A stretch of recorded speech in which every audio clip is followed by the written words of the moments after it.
Hello दोस्तों, हमारे channel पर आपका स्वागत है। आज हम आपको ऐसे हीरो के बारे में बताने जा रहे हैं जिनकी कैंसर से हुई थी मौत और घर में मिले थे 64 सूटकेस सामान से भरे हुए। जब खुले ताले तो सामने आया बड़ा राज। निधन से पहले हो गया था मौत का पूर्वाभास। 20 दिन पहले कहा, मेरा टाइम आ गया। हम बात कर रहे हैं हिंदी सिनेमा के पहले सुपरस्टार राजेश खन्ना की। कहा जाता है उनसे बड़ा स्टार ना लोगों ने देखा है ना पाएंगे। लोग कहते हैं वह जब अपनी गाड़ी से निकला करते थे तो फैंस उनकी गाड़ी के सामने लेट जाया करते थे।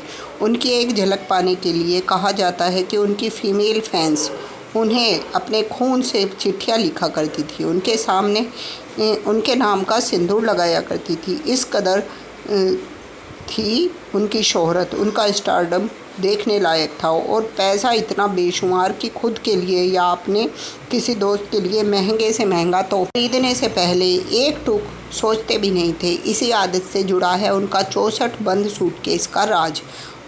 हो गए ना हैरान? अब आपको सारा मामला विस्तार से बताते हैं कि आखिर था क्या उन 64 बंद सूटकेस में। राजेश खन्ना की ज़िंदगी पर गौतम चिंतामणि की लिखी किताब dark star the loneliness of being Rajesh Khanna में उन 64 बंद सूटकेस का जिक्र किया गया है। इस किताब में यह भी बताया गया है राजेश खन्ना एक मिस्टीरियस शख्स थे। वह कब क्या करते थे और क्यों किसी को पता नहीं चलता था। उनकी अपनी एक अलग ही दुनिया हुआ करती थी। यहाँ तक कि जब उनका करियर ढला और डाउनफॉल शुरू हुआ तो उस वक्त भी राजेश खन्ना ने अपने राजसी ठाट बाट नहीं छोड़े। वह अपनी दुनिया के राजा थे। अपनी ज़िंदगी भी उन्होंने अपने मन मुताबिक जी। डार्क स्टार किताब में जिक्र किया गया है कि राजेश खन्ना जब विदेश के ट्रिप्स पर जाया करते थे तो खूब पैसा बहाया करते थे। वो लोगों के लिए गिफ्ट खरीदा करते थे और फिर उनके बारे में भूल जाया करते थे। जी हाँ, आपने बिल्कुल सही सुना। बहुत बार ऐसा होता था कि उन्होंने किसी के लिए कुछ खरीदा और वापस आकर गिफ्ट उन्हें देना ही भूल जाते थे।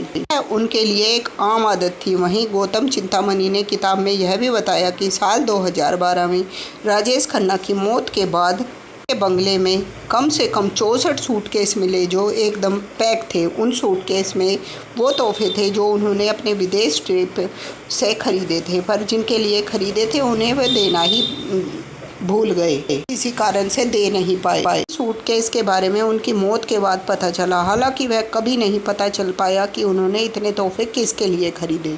कहा जाता है कि वह एक बेहतरीन होस्ट थे। अक्सर अपने बंगले आशीर्वाद में जश्न रखा करते थे जिसमें वह अपने दोस्तों और करीबियों को बुलाया करते थे। यह जश्न ज़्यादातर अगले दिन की सुबह 4 से 5 बजे तक था। बताते चले राजेश खन्ना का कैंसर के चलते निधन हो गया। उन्हें 2011 में कैंसर का पता चला और 28 जुलाई 2012 को मुंबई में उनका निधन हो गया। कहा जाता है कि उन्हें अपनी मौत के 20 दिन पहले ही पता चल गया था। उन्होंने कहा कि मेरा टाइम आ गया है, पैकअप करने का वक्त हो गया है। राजेश खन्ना के बारे में आगे और जानने के लिए हमारे चैनल को लाइक, शेयर और सब्सक्राइब